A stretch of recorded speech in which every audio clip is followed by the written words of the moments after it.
to 8. Councillor Peter Young is on his way. He should be here any minute. Other than that, we've got a full contingent of committee members, and welcome Councillor Pauline Young and Councillor Caldwell as visitors to the committee. I might start confirmation of minutes unless anybody has any corrections to the minutes. No? And we do have 3 starred items, 5.1, 6.1 and 6.3. I do believe there's a couple of questions on 6.1, 5.1, 6.1 and 6.2 from Councillor Hamill, but you just wanted a couple of questions and you're happy for them to remain starred. Is that correct? Yep. Okay, Councillor Hamill, over to you. So through you, Chair, the Director, in regards to the forward schedule, I noted a lot of items have dropped off the forward schedule that were kind of showing in Q4 of last year. Like, it's a pretty slimmed down version now. I'm interested in your thoughts on the difficulty in providing what the schedule for the year is kind of going to look like. And a second part to that is a few of the items that are on here have been moving for kind of 12, 18 months progressively back. How difficult would it be to have some kind of tracking in there to show when an item was first kind of envisaged to come forward and then when movements happen? Just otherwise, the only option is to go back to old papers and say, oh, that was going to come at 829, now it's coming at 832. Like a bit of tracking on the movements of it. Through you, Madam Chair, look, we can certainly do some tracking. That's not difficult, and particularly where as per a resolution, we say we'll come back at a particular date. That's important for us to track anyway. So we can certainly do that. Look, I must admit, we haven't sat down and looked at the schedule for the year and seen how it works. So we'll do that before the next committee, and we can have a discussion about that. Clearly, just in general terms, the items do move around quite a bit, and that's often just a reflection of our resources and our capability and other priorities at different points in time. But certainly where we have, a resolution that says we will come back, by this date or whatever else, we should absolutely deliver on that. Which, Madam Chair, funnily enough to Councillor Tozer's point, it did kind of come out of that course last week, was that I get things move, and I don't think we tend to just to star it and gloss over it. I actually think opening it up and just getting a quick explanation from the Director of what items have moved and why, so we can understand why a priority may have moved, and we can also be hearing if it's a continuous resourcing issue or the other, that it's actually information we should be interrogating a little bit more on all committees, probably. But we can start on this one. Gender items, yep. Just before you go on, Councillor Hamill, welcome Councillor Peter Young.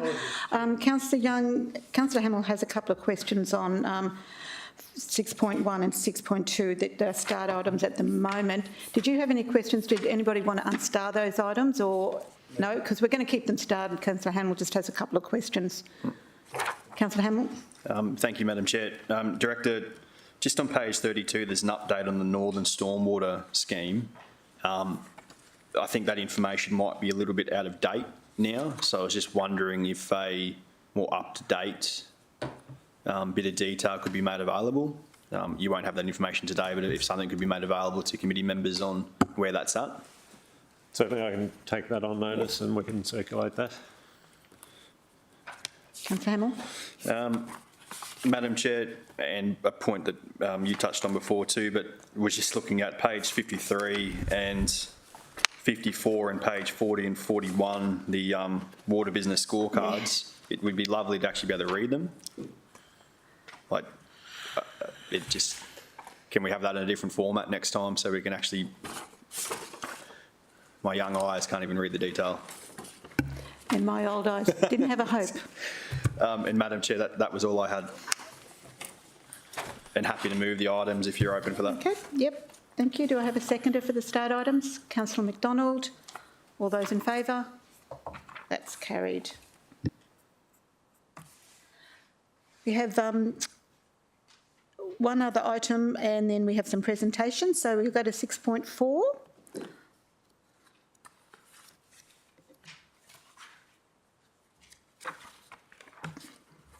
Over to you, Director. Through you, Madam Chair, we don't actually have a presentation on this, but happy to take any questions if anyone has any, and Kathy's here to assist in those. Councillor Hamill. Through you, Madam Chair, a question on behalf of Councillor Gates, but when are we going to build it? Thank you for asking on behalf of Councillor Gates. We hope to, we actually had a waste steering committee this morning.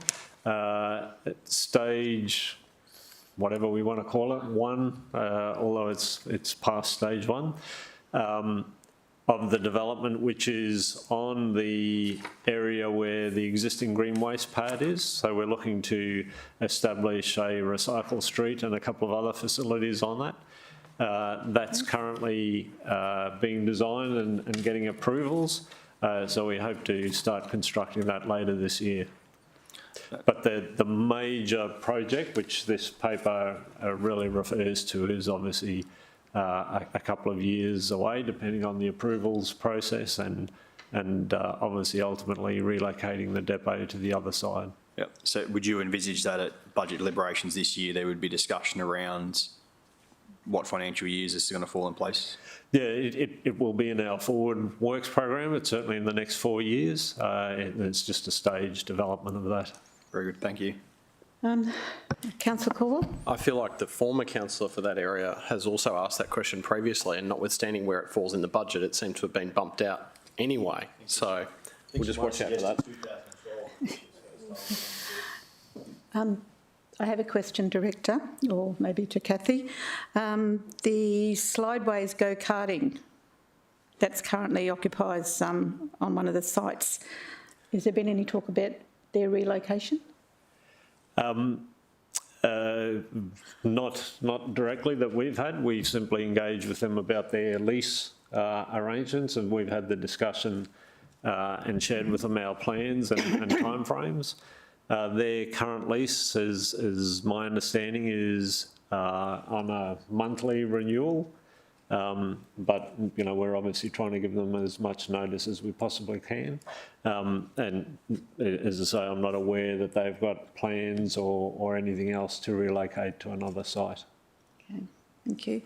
I just might draw everyone's attention to the second last paragraph on page 63, and just in case you haven't noticed, the draft LGID report has been prepared and can be found on Objective ID, and the numbers there. I believe it's about 300 pages, would that be right, Kathy? Through the chair, yes, about 300 pages, a riveting read if you so want to look at it, and it will also support our application for an EA on that site as well. Right. Councillor Peter Young. In that regard, this agenda item will appear on our website. It's available to the public, but I presume that Objective ID document would not be, so hopefully there can be a separate link for it.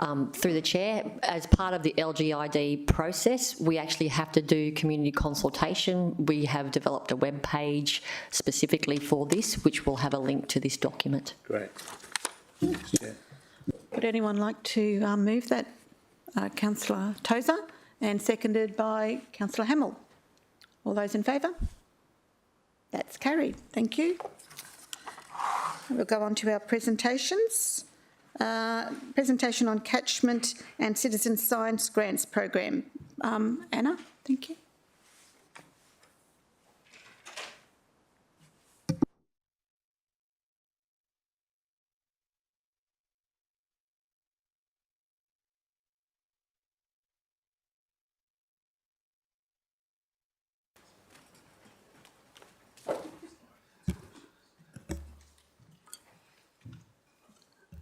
Thank you, through the chair. Thanks for your time this afternoon and giving us an opportunity to talk about some of the wonderful work our community groups are doing under the Catchment and Citizen Science Grants program.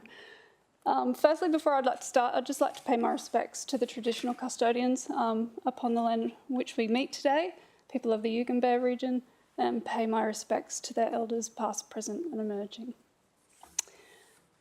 So, sorry, what button do I press?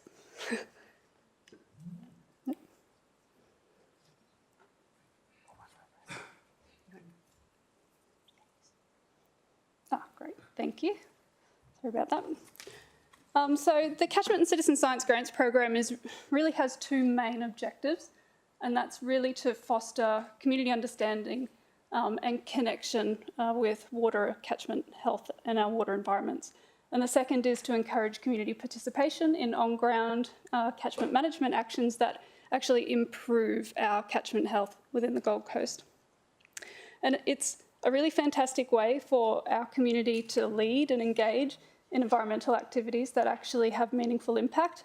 And in return, it also provides really positive kind of outcomes for the people who participate, including having access to science, participating in science, being in nature, having important social connections, as well as actually contributing to something that they believe in.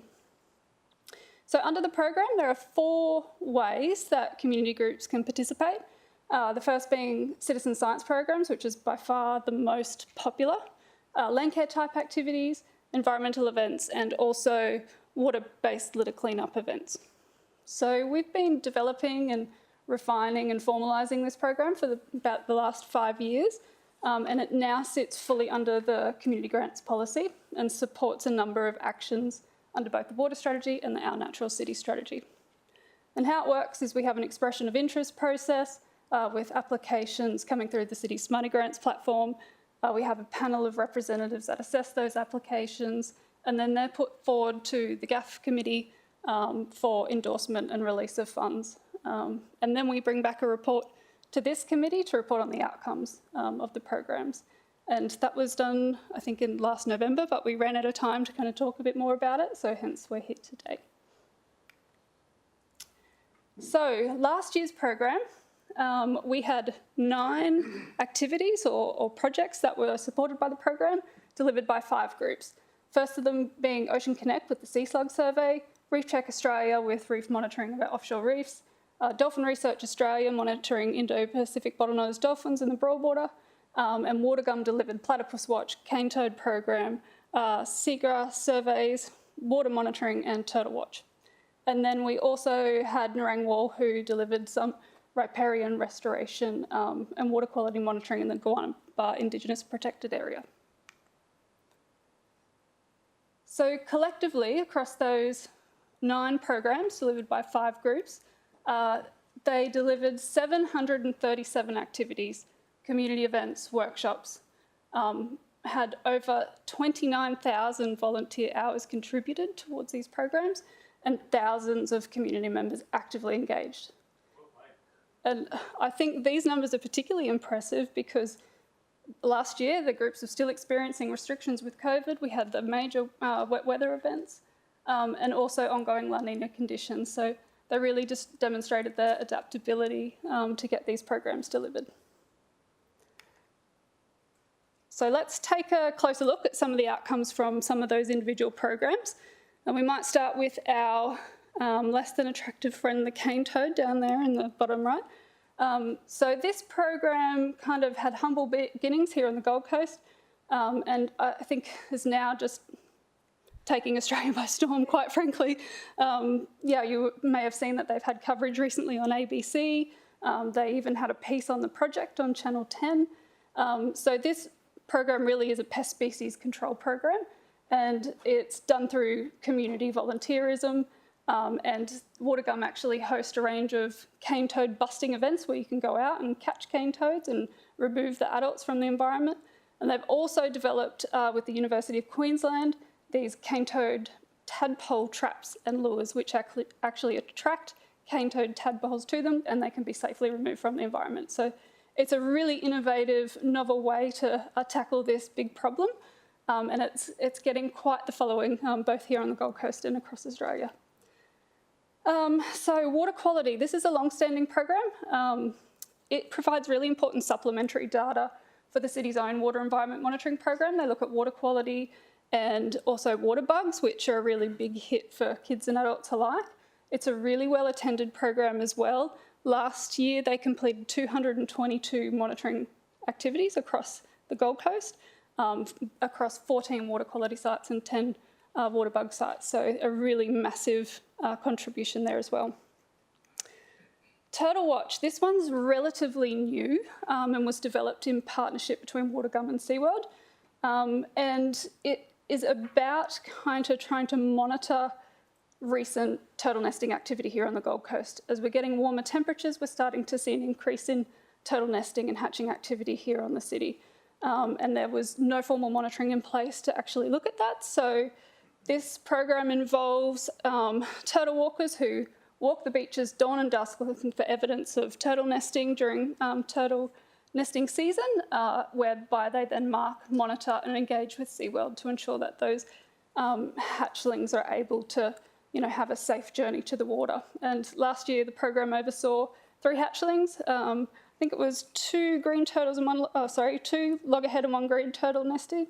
And both of those species are endangered, so that's pretty exciting. Pardon? Palm Beach was one of them. I can't recall the other 2 off the top of my head, but I certainly can get that information to you. So Platypus Watch, this again is a really popular program. It's been progressing here on the coast for a while, and it is the only monitoring activity for this iconic species here on the coast. And it actually tracks population dynamics across the Gold Coast. And it is a hugely popular program. Watergum trained 50 new volunteers last year alone. It's up around 283 volunteers that get up before dawn, go out in breeding and hatchling season and go out and see if they can spot a platypus. And that data gets uploaded and shared and reported on. And Seagrass Watch. So this one monitors a number of seagrass beds across the Gold Coast and looks at presence, absence and quality of the seagrass as well. And last year there were 18 surveys completed across 6 sites. And that one was really tricky to deliver because it relies on specific tidal conditions, water quality conditions, and La Nina made that pretty challenging. So Ocean Connect, sea slug survey. So it doesn't sound cool, but sea slugs are actually really beautiful little invertebrates. She's going to call me a nerd. And yeah, they're also really, it's an emerging bioindicator. So because they're short-lived, they can give us quite rapid indications of what's happening in the environment. For instance, warming temperatures, we'll see a different assemblage of sea slugs come through. For example, if there's a lack of food availability for them, we'll see that impact on these creatures within a relatively short time frame. This one is growing quite quickly. Yeah, and I think last year we did 48 rocky shore explorations looking for sea slugs, 19 educational events, 8 dives, and in total over 2,000 participants as part of that program. So there really is a growing community of enthusiasts around sea slugs on the Gold Coast. So. Okay, Reef Check. This program's been happening again for some time now, and this group actually uses an Australian standard approach to monitor reefs, offshore reefs at the Gold Coast. There's 8 sites here on the coast, and they look at coral composition, different marine animals, and also observable impacts. They also undertook some litter cleanups as part of their program. You can see in the photos there, particularly around the seaway, we get a lot of kind of marine debris from fishing gear in particular. So 8 surveys and over 1,000 volunteers for that one. As well, Reef Check also developed a community resource which looks at each of these sites and provides a little bit of information about each and what type of marine ecology you might experience there when you dive. Dolphin Research Australia, this one is also the only monitoring of our resident population of Indo-Pacific bottlenose dolphins here on the coast. Dolphins are synonymous with the Broadwater. You know, they're much loved residents of our local waterway there, but very little is known about their population, their dynamics and how they're doing generally. So this information is really important for us to be able to assess that over time and provide management intervention if we need to. As apex predators, they need really complex balance of healthy habitats to thrive. So we know if we see issues in our dolphin populations, we've got bigger issues in our waterway health. So last year, Dolphin Research Australia did 13 field surveys. They also partnered with SeaWorld to do an offshore survey for the first time. And they observed 23 dolphin groups and 19 individual dolphins, 2 of which were actually Australian humpback dolphins, which was great to see. And we also had quite a number of citizen scientists who actually report dolphin sightings through their platforms. 117 of these were reported. And they've also been developing these fin cards, which is a great way to be able to identify and track individuals within the population, but it also gives us an indication of types of pressures that they're experiencing. You can see on a couple of those fins, there's clear evidence of boat strike, which about 30% of the population observed had evidence of boat strike here on the coast in the last 12 months.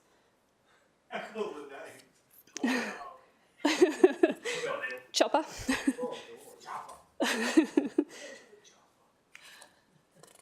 So the last one, we partnered with Narangwal, who undertook some riparian restoration and weed management and water quality monitoring with community members out at the Guanaba Indigenous Protected Area.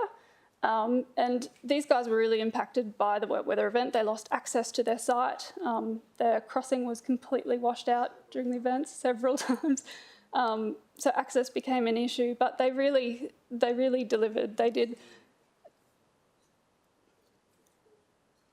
Yeah. Okay, they did 30 days of actual planting and weed management with community members, as well as started to get an understanding of water quality in the creek, which, as you can see in the photo, was rain affected for some time. So that was last year. This year, we're already well underway. So earlier we had approval for, again, we've got 9 programs running this year, with 5 groups delivering those, but a little bit of variation in the programs. So for the first time, we're partnering with Ozfish Australia, the local chapter here. And this project is actually looking at an exciting trial to install shellfish habitat on private jetties as a way to enhance habitat, create fish habitat, as well as provide some kind of bioremediation of the local water quality there. So that will be happening at 10 jetties, and they'll be doing some promotional work and some community workshops around that as well. Reef Check Australia will be continuing their work across the 8 sites and also starting to work on building some of those scientific methods a little bit more using photogramming, and also undertaking some land-based and in-water cleanup events again. Watergum will be running Platypus Watch. Again, we'll have, the early risers out there during breeding season looking for platypus numbers. They'll be working with UQ a little bit more this year to try and make that data a little bit more meaningful and usable, which will be great to have. Watergum will be running their water monitoring program, and we'll be working with them to have a train and trainer day to provide a bit of a quality assurance over that work to make sure that we're able to incorporate that data into what we're doing and be able to effectively use it. Turtle Watch will be continuing, and the cane tone program is going from strength to strength. Dolphin Research Australia will be, again, looking at populations of Indo-Pacific bottlenose dolphins in the Broadwater, and Ocean Connect will be undertaking sea slug surveys as well as undertaking seagrass monitoring in the Broadwater and Talabudgera Creek. So that's in play at the moment. And then we're also thinking about next year as well. So we're gearing up towards that. We've got expressions of interest open in July of 2023.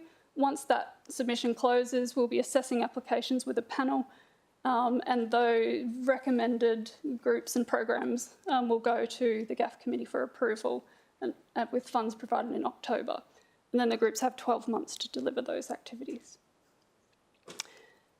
And just lastly, a big thank you to our amazing groups for their incredible work. They expand our reach dramatically in what we're able to achieve in terms of improving waterway health.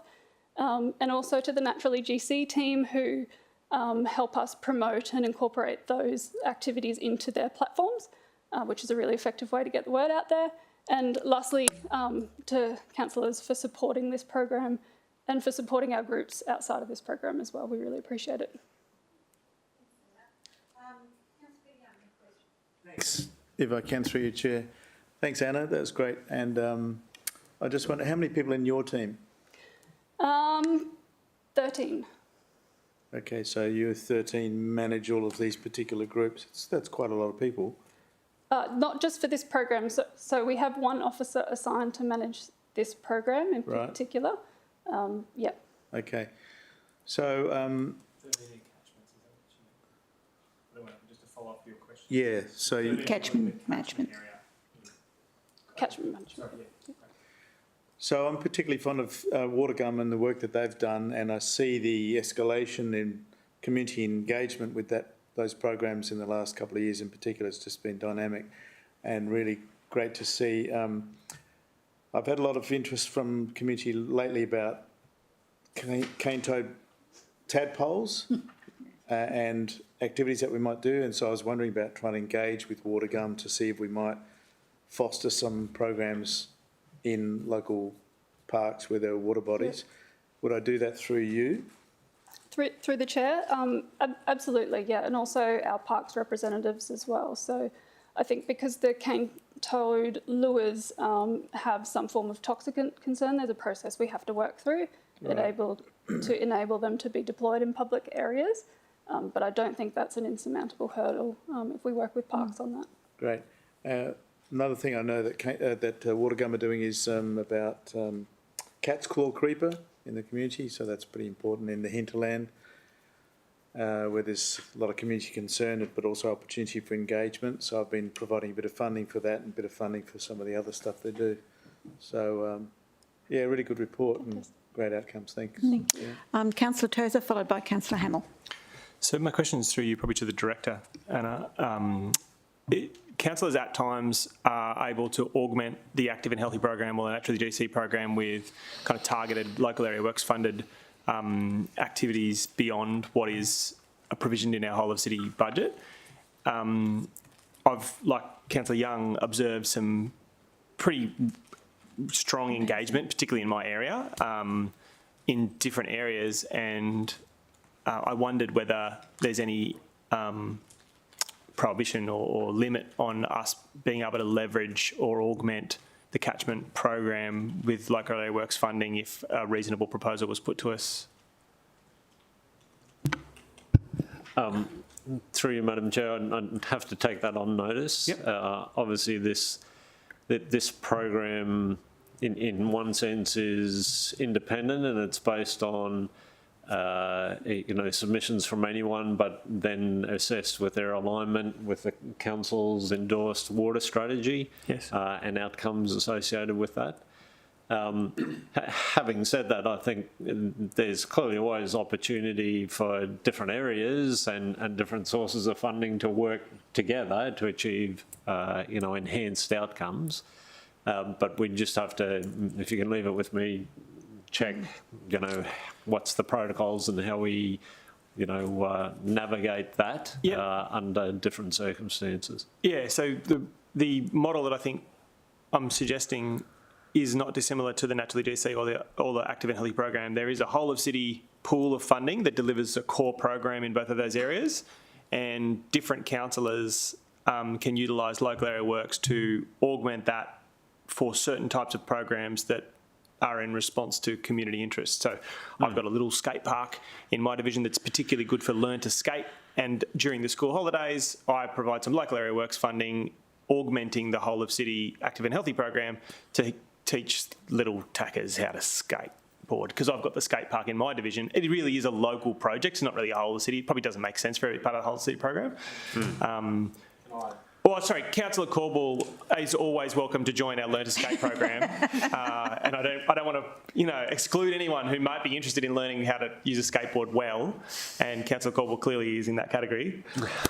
And don't forget your knee pads and your elbow pads. But to be specific, I share Councillor Young's interest in the cane toad program, and I'm really excited about how that's now, some of the modelling that's happened in our city is actually now going to other cities, and they're seeking coordinators in Northern Territory and North Queensland and New South Wales, basically modelling the program we've delivered here for cane toad week, which is pretty cool, given that cane toads are such a bit of a plague on the native frog population. Similarly, I'd love to take a look at if there was ways we could augment things like platypus watch. But the other thing I'd be interested in is there are weed management issues in our area that are probably in riparian zones or in catchment areas that can't be dealt with, or I have feedback from officers that they can't be dealt with as a like a pest under the pest management provisions, on two reasons. One is resourcing, and second is because they're often not declared pests under the state guidelines. An example I can think of is giant devil's fig. Horrible weed, super frustrating. People actually need help to manage it. But if I could devise a program through this that could help deliver some improvement to weed management activities, either through Watergum or through another recommended entity, this program might be a citizen engagement exercise that could deliver a better outcome than redeploying council officers or employing council officers to do that job. Quite often, weeds don't care about property boundaries. So that's the idea that I would love you to explore and maybe come back to us with some options for the coming financial year, if that was manageable and timeframe realistic. Councillor Hamill, followed by Councillor Colwood.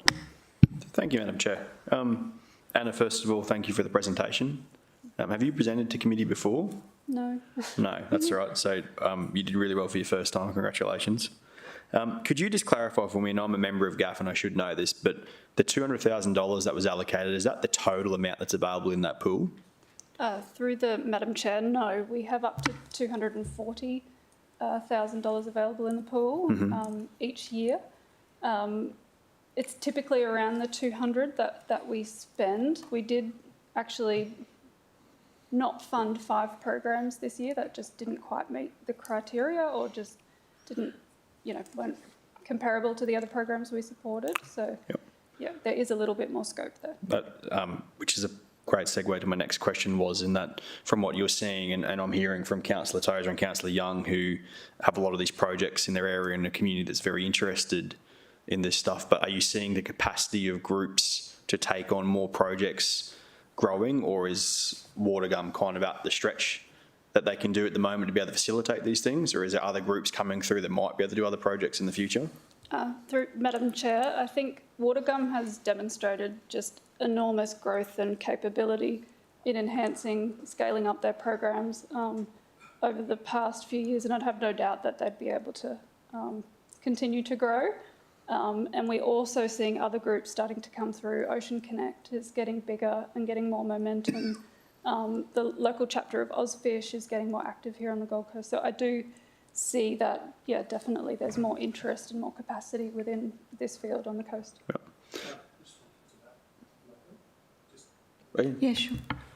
So Watergum have received multi-year funding in the realms of several $100,000 a year from SEQ Water to manage some activities there, and so that's enabled them to put staff on to undertake work, and that the surplus availability inside that framework enables them to bolt on other programming. So it's not just, Watergum isn't reliant only on council funding. They are actually engaging with multiple levels of government on multiple projects in multiple areas, and their capability, I'd reiterate that it's very strong, but it's also, if there's a program you've got that you think you can deal with up there, you should meet with Roslyn, the team from Watergum, and just work out what they might be able to come up with. So I did see that on their website, that they've done a lot of work in the partners that they're engaging with, and I've actually already just flicked a text message to my staff asking to get some Watergum representatives up to my office, because I think I have a couple of groups in my area that just probably won't ever get to a capacity stage of being able to take on a program like this, but probably have enough people that if they could partner with Watergum that they might be able to deliver it. So that's already done. Madam Chair, final question to Anna is just in her opinion, or in what she's seeing, how could we make the program better? What's missing, and that's outside of just dollar value, but what other things as a city could we be doing to assist in these programs? Through Madam Chair, that's a great question, and thank you for asking. I guess over the past 5 years, like I said, we've been really developing this program and refining it, and We're now fairly comfortable that we've got it at a point where we've got a great governance framework in place, and we're able to, put more effort and expand it a bit more. I think we still have a little bit of surplus in the budget, like I said. For us, it's about being able to assign a full-time person to be able to support our partners to deliver it. So we've taken someone offline at the moment, off their nominal role, and to work on this, but that's something we're working through as a team. Madam Chair, just in final, maybe it can be for next year's one, but I actually think this presentation and the detail in it, and especially when you understand it's been growing for 5 years and where it's got to, it'd be an excellent presentation at full council in the future. Should be something that all councillors across the entire city should be proud of. I agree. And especially to be able to congratulate the officers who've, I can have no doubt in this area, put in a lot of effort outside of what they'd probably need to help this happen, and are out there probably most weekends as part of these programs as well, putting in their own time. So maybe in the future, Director, it could be something that comes to full council so everyone can appreciate and understand what's going on and where it's heading in the future. Councillor Cole. My questions were effectively the same as what Councillor Hamill asked, and that was around the fact that we need to be careful that it's not just a money problem. So we've already heard there's a surplus in the budget, so we don't want to, it's not a thing that we can just throw money at to fix and improve and enhance. We actually need to build the capability and slowly follow it with whatever funding is required. So if we suddenly started throwing in another 50 or hundreds of thousands of dollars in divisional funds, we actually might not have the capability to undertake the work. So you got there through Councillor Hamill, so thank you. Can I just want to add, just from my point of view, Division 14 benefits greatly from a lot of the water gun programs, and especially with the cane toads and the platypus watching, because we have, 2 creeks in it, both Councillor McDonald and my area, so they are very, very popular. And I believe the Turtle Watch program is certainly going up the scale too, so well done you. Thank you. Thanks, Anna. The recommendation is to note the content of the presentation, but just would like to make sure that the presentation forms part of the minutes, Director. So, yeah. Someone like to move that recommendation? Councillor Tozer, and seconded by Councillor Peter Young. All those in favour? That's carried. Thank you. One more presentation. And that's a school engagement program update. Thanks, Adrian.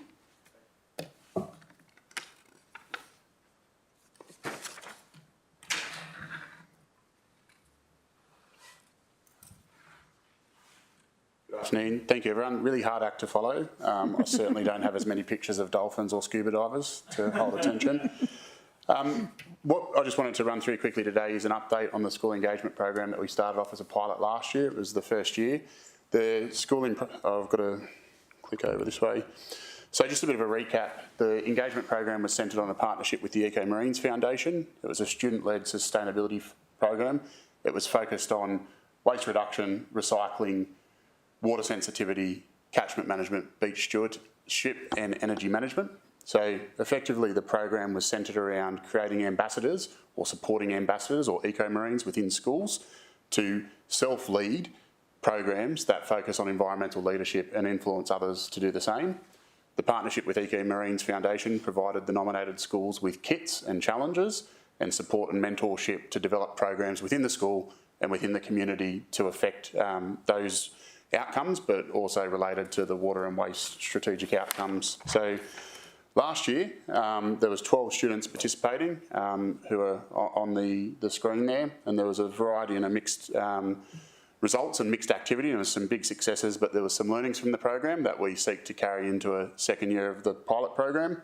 So there were 50 ambassadors onboarded across the schools. The student reach was over 8,000, give or take, given the schools involved.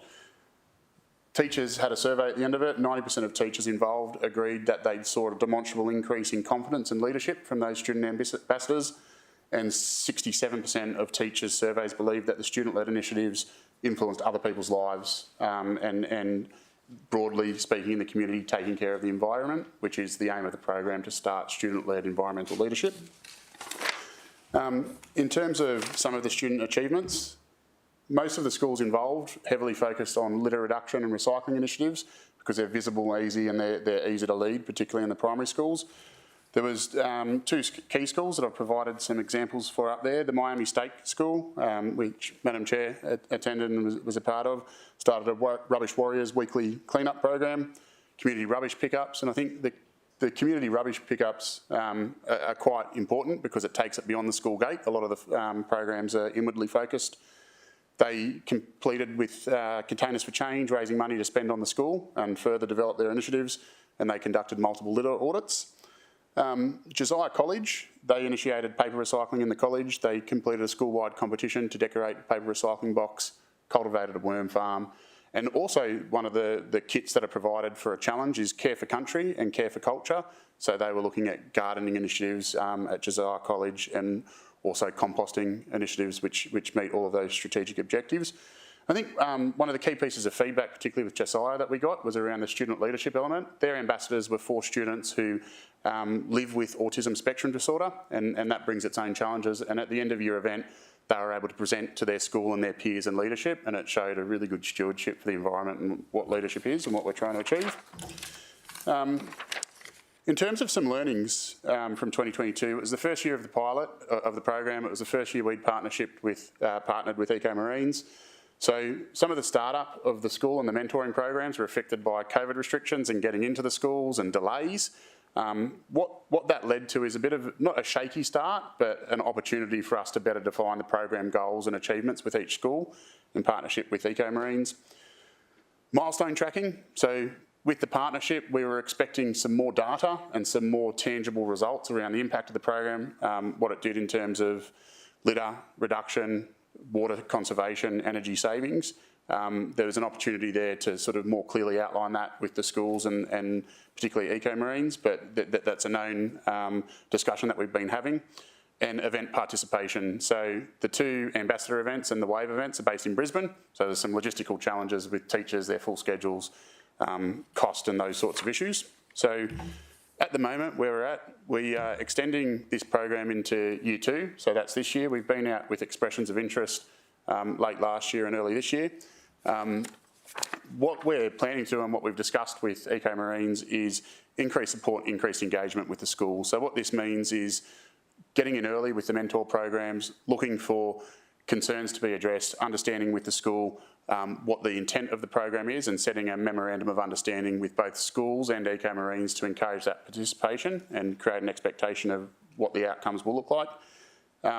With the challenges, so the city providing more active support to those challenges, particularly with litter, landfill, potential site visits, but also creating media opportunities, particularly where the program goes outside the school gate to influence the community and sustainability and environmental leadership.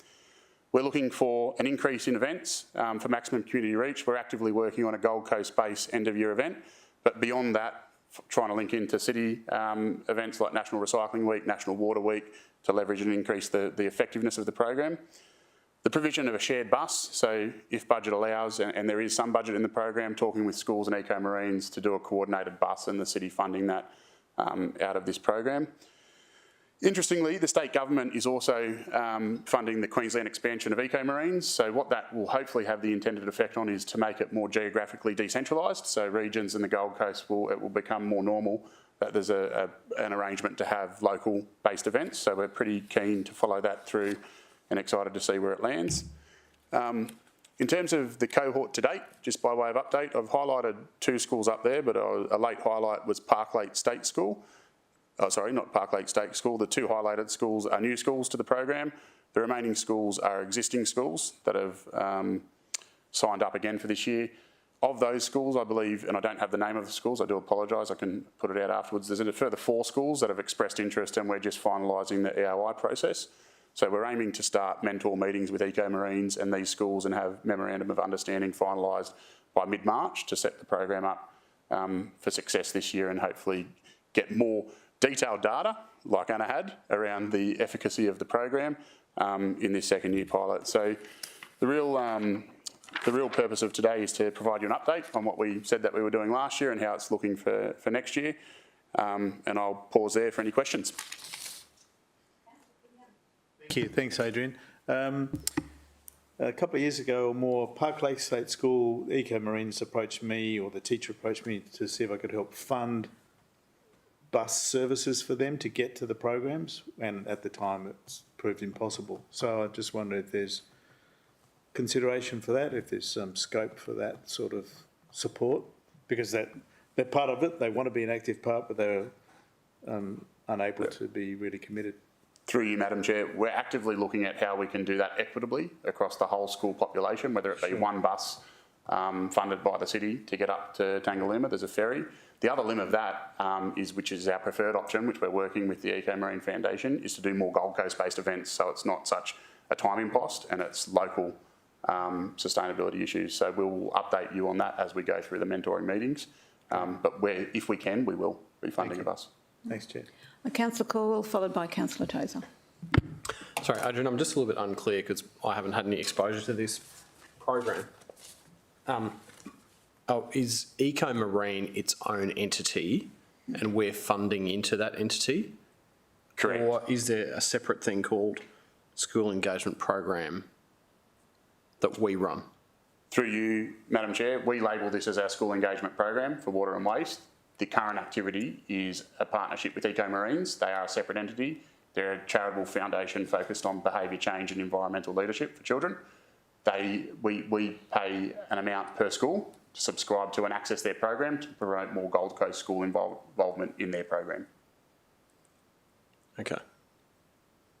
So there's no branding or association that it's us that's doing it. It's really all on the Eco Marines. They get it. I assume that's what the green shirts are, for example. They are Eco Marine ambassador shirts. In terms of the arrangement and the underlying agreement, there's multiple opportunities for co-branding. For co-branding of our materials, of our media posts, of our Facebook and our social posts. So that's a key element of the partnership. Okay. And so then we've got funding open potentially for 28 schools, of which we're at about 12. Correct. Something like that. And is that how many students per school, or is there a limit to that, or is that the schools involved and they can send? So the schools involved, they can send, I believe it's up to 6 ambassadors to the Ambassador Training Day. Okay. The intent of nominating those ambassadors is akin to having an environmental leader or a prefect within the school. And those ambassadors get trained on the kit and how to promote environmental leadership in the school. Okay. Well, I was just pleased to see Coomera Rivers State School. That was an area that I formerly represented, and they had some leadership positions that related to environmental care and behaviour. So it's good to see that they've been put in. Well, it'd be interesting to see whether that complements what they already do. Just interrupting there was I think it is up to the schools whether they wanted to participate. I know there was all the schools, there was a lot of schools in Division 14 who were approached and only one actually took it up. So they were approached. If the signature event is a trip to Tangalooma, that's a fair hike and imposition, and maybe it's not as enticing as what it might seem if you're in the north side of Brisbane.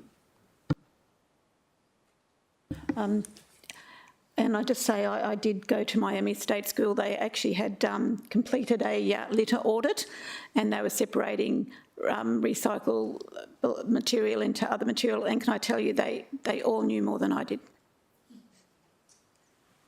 But it was a really good PR exercise as well, because it was on a TV program. I think it was Channel 9 came and filmed it, and it was really good.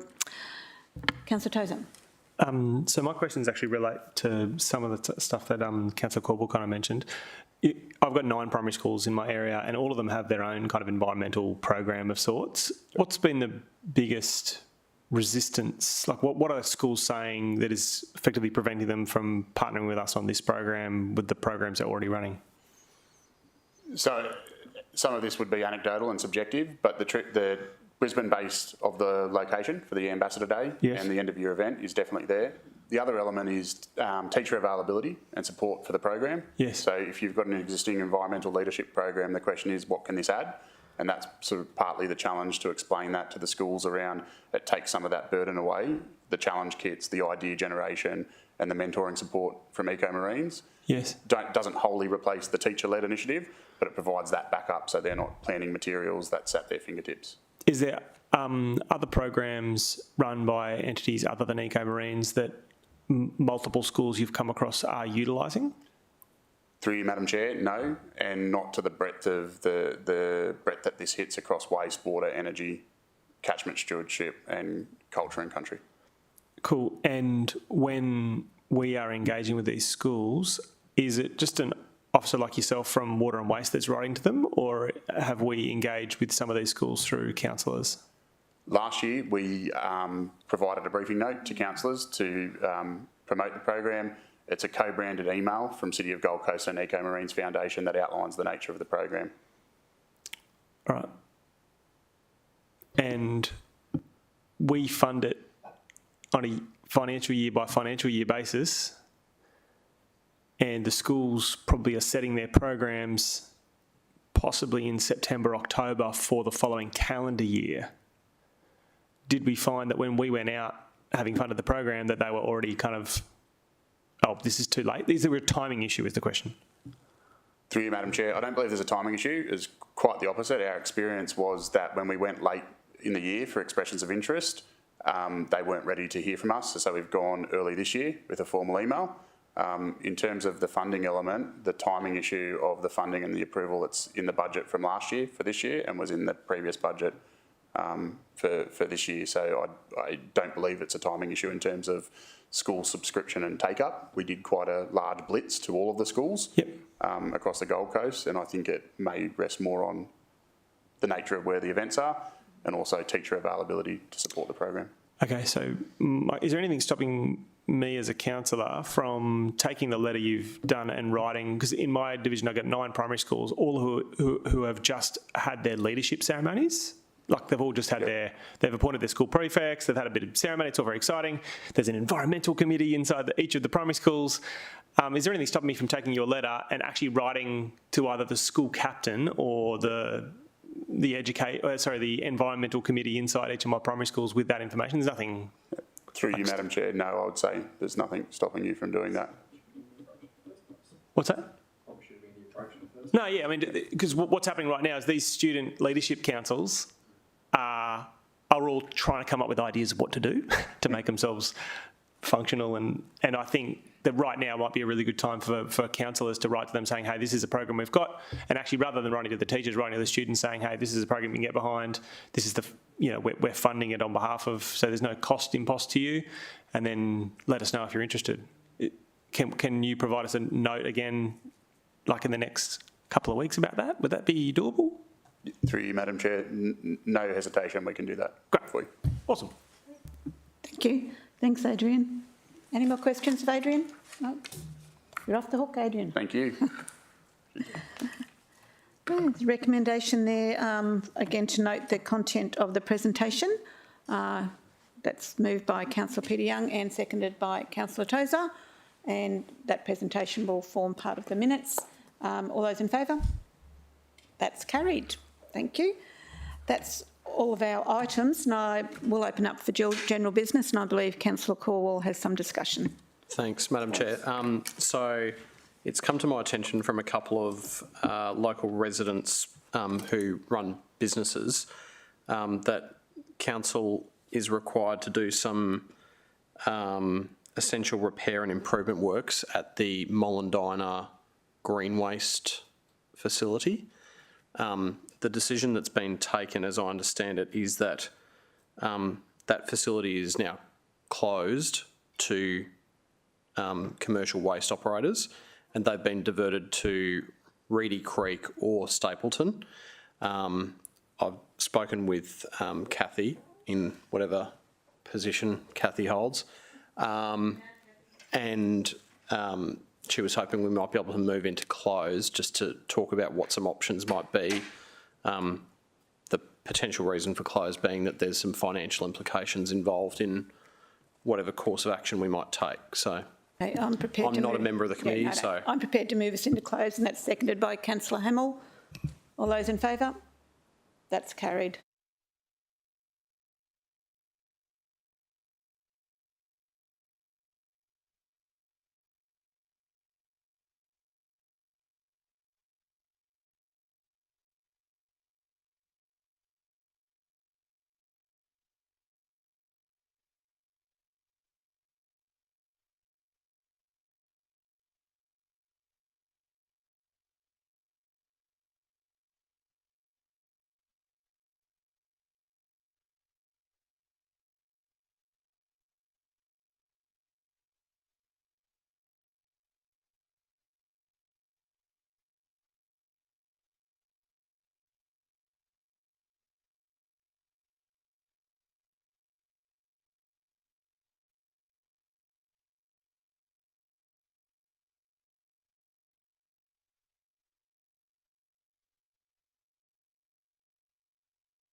And councillor Hamill, did you want to move the general business item?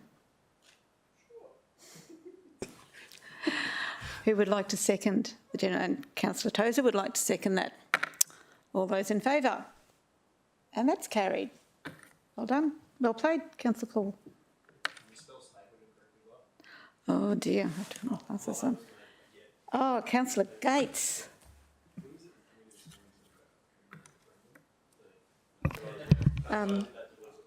Yeah.